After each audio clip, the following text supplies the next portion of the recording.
ಆಚಿ chilli powder ಸಖತ್ ಖಾರ ಬಣ್ಣ ಮತ್ತು ರುಚಿ ಆಚಿ ಚಿಲ್ಲಿ ಪೌಡರ್. ಕೇಂದ್ರ ಸಚಿವರಾಗಿರುವ ಎಚ್.ಡಿ. ಕುಮಾರಸ್ವಾಮಿ ಮತ್ತೆ ರಾಜ್ಯ ರಾಜಕಾರಣಕ್ಕೆ ಬರ್ತಾರೆ ಅನ್ನೋ ಚರ್ಚೆಗಳಾಗ್ತಾ ಇದೆ.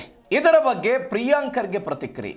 ಯಾವ ಪಕ್ಷದಿಂದ ರಾಜ್ಯ ರಾಜಕಾರಣಕ್ಕೆ ಬರ್ತಾರೆ ಅಂತ ಕಲಬುರಗಿಯಲ್ಲಿ ಸಚಿವ ಪ್ರಿಯಾಂಕರ್ಗೆ ವ್ಯಂಗ್ಯವಾಡಿದ್ದಾರೆ. ರಾಜ್ಯದಲ್ಲಿ ಎಲ್ಲಾದರೂ JDS ಅನ್ನೋದು ಉಳಿದಿದೆಯಾ? ಬಿಜೆಪಿ JDS ಸ್ವಂತ ಬಲದ ಮೇಲೆ ಅಧಿಕಾರಕ್ಕೆ ಬಂದಿದೆಯಾ? ಬಿಜೆಪಿ ಯಾವತ್ತೂ ಸ್ವಂತ ಬಲದಿಂದ ಅಧಿಕಾರಕ್ಕೆ ಬಂದಿಲ್ಲ. ಹೀಗಂತ ಪ್ರಿಯಾಂಕರ್ಗೆ ವ್ಯಂಗ್ಯವಾಡಿದ್ದಾರೆ ಕುಮಾರಸ್ವಾಮಿ ವಿರುದ್ಧ. ಆಗ್ಲೇ ಬಿಜೆಪಿಯವರು ಬಹುಮಾಡಿ ಎತ್ತರದ ಕಟ್ಟಡಗಳು ಕಟ್ಕೊಂಡಿದೆ. JDS ಅನ್ನ ಅಕ್ರಮ ಮಾಡ್ಕೊಂಡಿದಾರಲ್ಲ ಆಗ್ಲೇ. ಇವಾಗ JDS ಉಳಿದಿದೆಯಾ ಎಲ್ಲಾನ ಹೇಳಿ? ಇವತ್ತು ಅವರ ಸಂಬಂಧಿಕರೇ ಬಿಜೆಪಿ ಟಿಕೆಟ್ ನಲ್ಲಿ ನಿಲ್ತಾರೆ ಅಂದ್ರೆ ಆ ಪಾರ್ಟಿ ಎಷ್ಟು ಪ್ರಬಲವಾಗಿದೆ ಅಂತ ನೀವೇ ಯೋಚನೆ ಮಾಡಿ. ಅದ್ರ ಇಂಪ್ಯಾಕ್ಟ್ ಏನಾಗುತ್ತೆ? ಏನ್ ಇಂಪ್ಯಾಕ್ಟ್? ಕುಮಾರಸ್ವಾಮಿ ರಾಜಕಾರಣ ಏನಾಗುತ್ತೆ?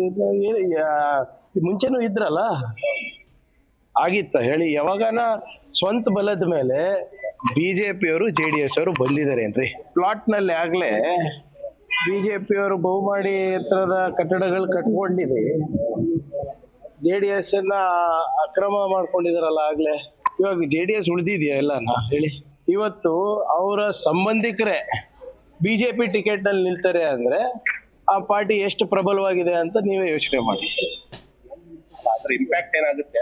ಏನ್ ಇಂಪ್ಯಾಕ್ಟ್? ಕುಮಾರಸ್ವಾಮಿ ರಾಜಕಾರಣ ಏನಾಗುತ್ತೆ? ಮುಂಚೆನೂ ಇದ್ರ. ಬಳ್ಳಾರಿಯಿಂದ ಬಿಜೆಪಿ ಪಾದಯಾತ್ರೆ ಮಾಡೋ ವಿಚಾರಕ್ಕೂ ಕೂಡ ಪ್ರಿಯಾಂಕರ್ಗೆ ಪ್ರತಿಕ್ರಿಯೆ. ಪಾದಯಾತ್ರೆ ಮಾಡಿದರೆ ಅದನ್ನು ರಾಜ್ಯದ ಜನ ಒಪ್ಪಬೇಕು ಅಂತ ಪ್ರಿಯಾಂಕರ್ಗೆ ಅವರು ಹೇಳಿದ್ದಾರೆ.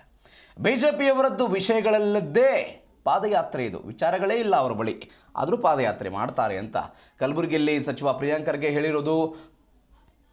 ಪಾದಯಾತ್ರೆ ಮಾಡಿದರೆ ಅವರ ಆರೋಗ್ಯಕ್ಕೆ ಒಳ್ಳೆಯದಾಗುತ್ತೆ, ಇಂಥ ಪಾದಯಾತ್ರೆಗೆ 4 ಜನ ಮಾತ್ರ ಬರ್ತಾರೆ ಅಂತ ಪ್ರಿಯಾಂಕರ್ಗೆ ಅವರ ಮಾತು. ಸಂತೋಷ.